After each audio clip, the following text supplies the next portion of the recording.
Hello everyone, let's just get into it. Draw my life, but on my body. Now, I'm not an artist, but I'm terrible at drawing actually, so please bear with me, but get ready for my whole life story written on my arms. Let's go. Okay, here we go.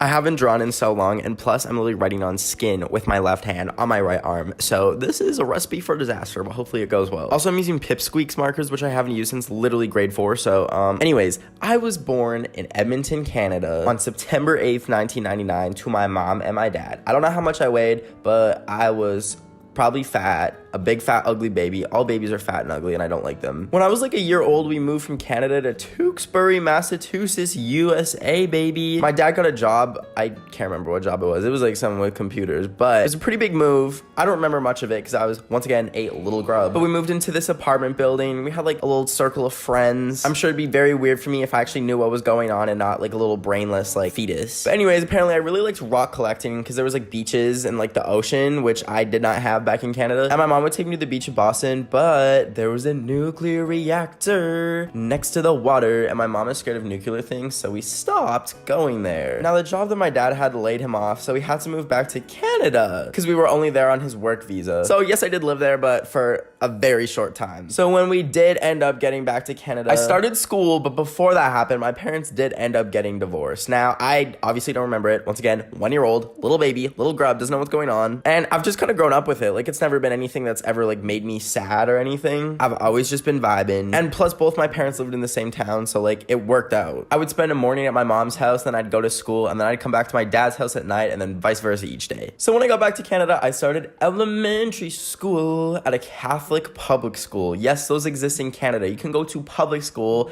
and have it be Catholic. I don't know how. And it was in a town called Red Deer. It was a tiny little city with like 100,000 people, but it had a Taco Bell, which is like all I need, baby. That's it. So believe it or not, I was low-key like really freaking big-brained and smart when I was a kid. Like that's all gone now. Like all my brain cells are fried from literally being on the internet for 14 hours a day, but I was smart. And since I was such a smart cookie, that's get it, I'm drawing a cookie and it says smart with chocolate chips, but then I made the S too big, so just bear with me. I got moved to a smart kid class, but I found out on the very first day that school was now 7 hours long compared to the usual 3 hours a day of preschool. So you want to know what I did? You want to know the first crime I committed in this lifetime? I freaking escaped. I ran out of that classroom like it was on fire, and the teacher like chased after me and she tried to stop me and she picked me up and I kicked her. I freaking kicked the teacher in the thigh and I left a permanent bruise on her leg. Like it's still there to this day and I feel so bad about it. Like that is the mark that I left on this poor woman who was literally just trying to stop me from running into the street. Anyways, grade 2 to grade 4 was pretty mundane. The biggest highlight was I had a Tamagotchi and played it a lot and it was really fun. Now grade 5 is where it all started, baby. That's when I started my very first YouTube channel. Keep in mind, this was 10 years ago. That means I've literally been posting videos for 10 years of my life. Since the very first time I saw a YouTube video, I was like always amazed by the online world, and ever since then, becoming a YouTuber was like my biggest dream. And now it's literally crazy and surreal to me every day that I get to make videos for you guys.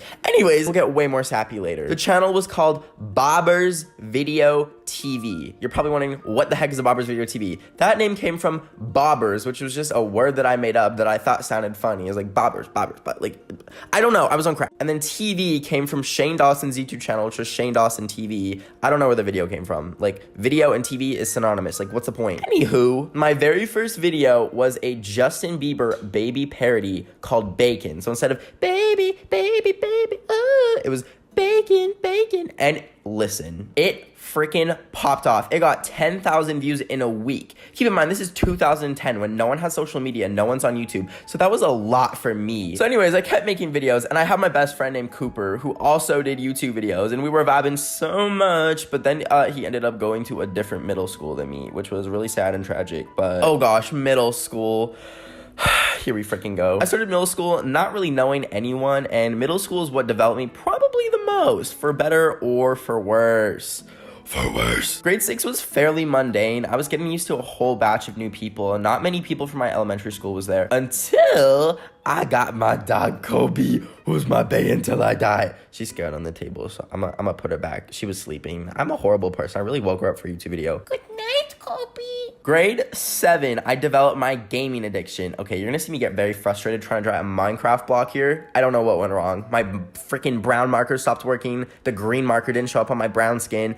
This is a mess. Anyways, Minecraft block. You freaking get the drift. In the summers of middle school, I would be playing literally 14 hours of video games a day, like Minecraft, Counter-Strike, Team Fortress 2. And I loved it. I honestly don't regret it because it made me comfortable with making friends online, and I truly just had so much fun playing these games, and that's why I have like so much nostalgia for it. Online was fun, but school? Not that good. I didn't have a very good friend group, and my school was all yeehaws. Like, we're talking all farm kids. And to make matters worse, I was like one of maybe 10 brown kids at the school. So that was a really good situation to be in. I'm probably gonna make a full video on this in the future, but I was bullied a lot during these years, and not like, ah, you have the cheese touch. Like, we're talking full-on racist bullying. Things that people would say to me that would permanently damage my self-esteem. It got to the point where one year I literally took some of my birthday money and went on Amazon and ordered a skin bleaching cream just so I could be a shade lighter and people would stop calling me curry boy or terrorist. I just realized my iPad fell down when I was filming and I just freaked out in the middle of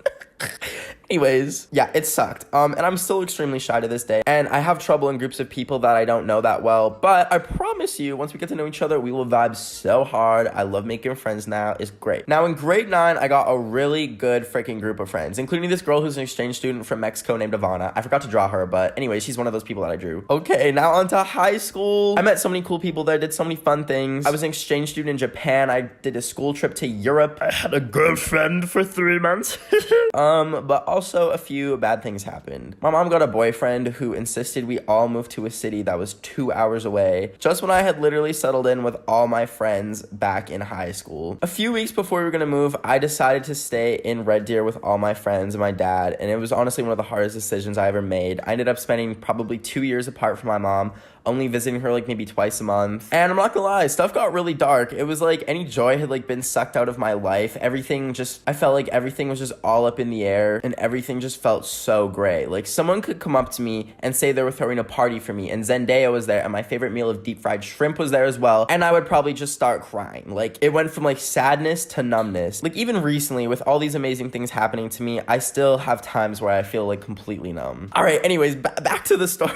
One big part of high school was I started my YouTube channel, which is this very channel. Bobber's Video TV actually got deleted because my friend freaking hacked it. Then after high school, I graduated and I spent the summer working at this movie theater, which was really terrible actually. They had me illegally working at 3 a.m. even though I was 17 years old, and you can't do that. You can't make children work until 3 in the morning. But after that was done, I literally worked there for like a month. I went to college at 17. It was in the same city that my mom moved to, so that kind of worked out. And it was me living with my mom and her boyfriend, and I don't really want to get into it too much, but basically he's not in the picture anymore, so it was just me and my mom, and then it was just me. I moved out at 18. It was a big change, and living on my own kind of let me like do a lot of new creative stuff, so it honestly helped a little bit. Now you're probably wondering, okay, what about college? You haven't really talked about anything of it. That's because college was one of the worst experiences of my life. I literally did 1 year and decided I couldn't take it. Like it was easy and I was getting good grades, but I felt like I was going nowhere. Everyone in my classes was either weird or 30 or both, and I hated it there. I felt so uncomfortable being there. But now when I dropped out, I didn't have much going for me. I was working part-time at a shrimp restaurant called Bubblegum Shrimp in West Edmonton Mall. But in the summer of 2018, after saving up for 2 whole years, I went to VidCon. I didn't know anyone there except for a few people that I just briefly met online, and they ended up being some of my best friends to this day. This was before TikTok or anything. I had 2,000 subscribers on YouTube. But I had to come back home from VidCon, and once again, didn't have anything going for me. It was not good. I was dirt broke, and the people at my job were mean, and my videos wouldn't even crack like 100 views.